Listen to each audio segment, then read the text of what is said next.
This is the first of 3 videos where we're going to look at graphing quadratics.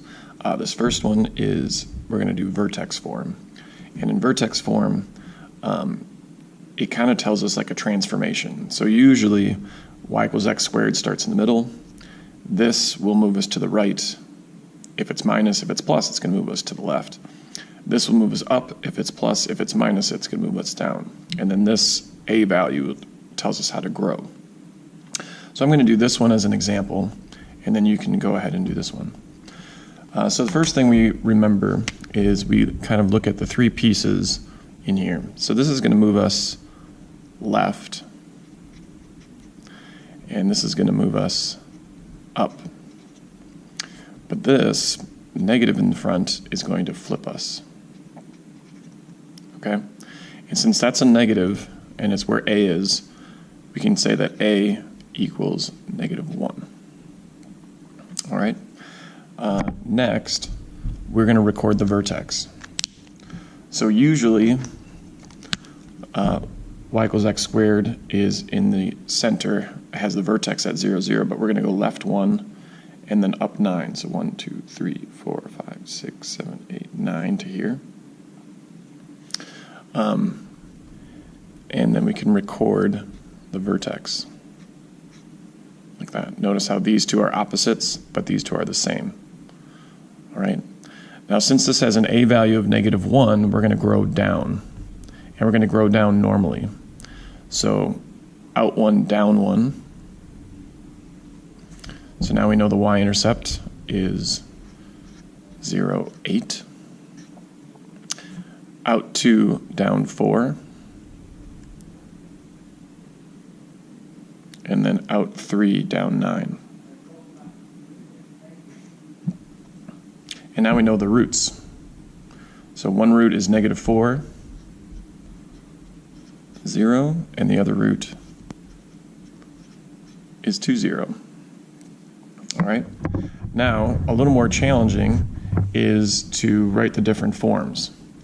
So factored form is going to be a little easier.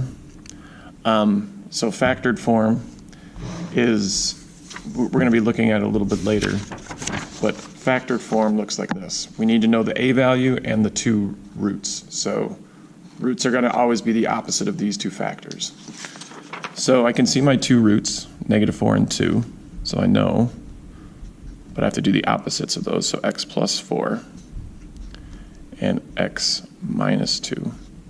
But I also need the a value. So a value is -1. I could write -1 or I could just put a negative. But that's it. This equation is the same thing as this equation. Next, the general form. This one's going to be a little more challenging. General form looks like this. So I need an a value, which I already know, so I can start with that. So it's y equals negative, because a is -1. X squared. The c value is always going to be the y-intercept, so that's 8. So I know that's going to be at the end. The only challenging part of general form is to figure out what the b value is. So the note over here is to use the opposite of b over 2a equals the x of the vertex. So the x of the vertex is -1. So I want the opposite of b over 2 times a, so a is -1,